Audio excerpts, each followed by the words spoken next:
In Roblox, there's an entire game genre built on the exact same formula. A basic tower obby, random gears, and of course, a pay-to-win trolling GUI.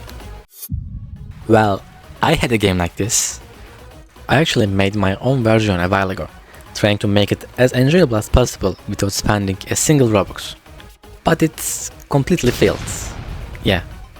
So today, I'm revamping the entire game by fixing the 5 biggest problems that made it fail. Let's start with the map. Looking back, it wasn't awful, but it was just too basic. So instead of making the tower longer, I focused on making new stages and a new map.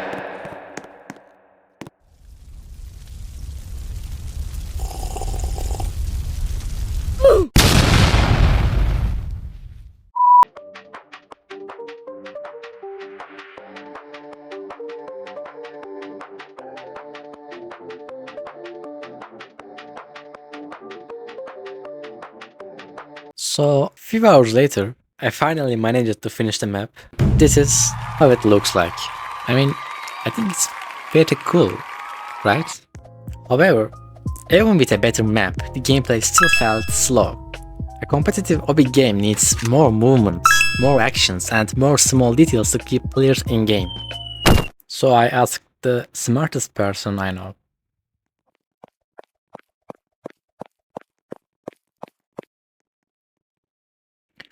Alright, Mr. Brickman, I fixed the map, but the game still needs better gameplay. What should I add next? Easy. Make the tower 10 times taller. That doesn't fix anything. Add a button to ban everyone in the game for 1,000,000 Robux. Nah, no way I'm doing that.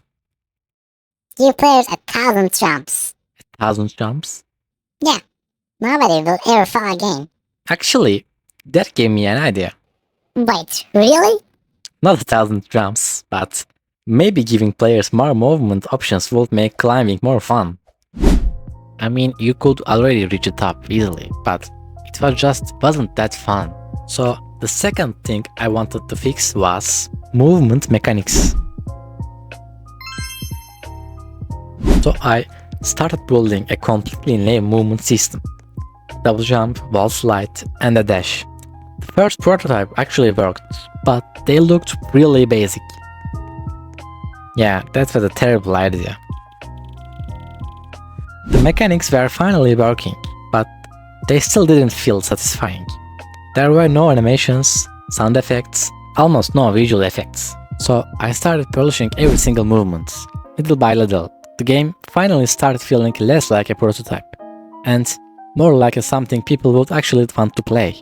But there was only one way to know if all those changes actually worked. Okay, so I'll try to get ahead from jumping side to side.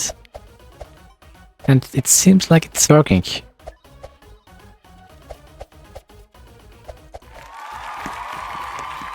Or I could just block from sides, but yeah. Now it needed an obstacle that actually made use of those mechanics. So I designed one and tested it in the main game. Then I realized the old interface didn't really match the game's new style, so it was time for a GUI overhaul. I focused on reworking the buttons to match the new style. So I redesigned the buttons, icons, and the backgrounds in Figma. The result felt much more polished. The UIs were easier to read. But there was still one thing I wasn't happy with: the gears in the game.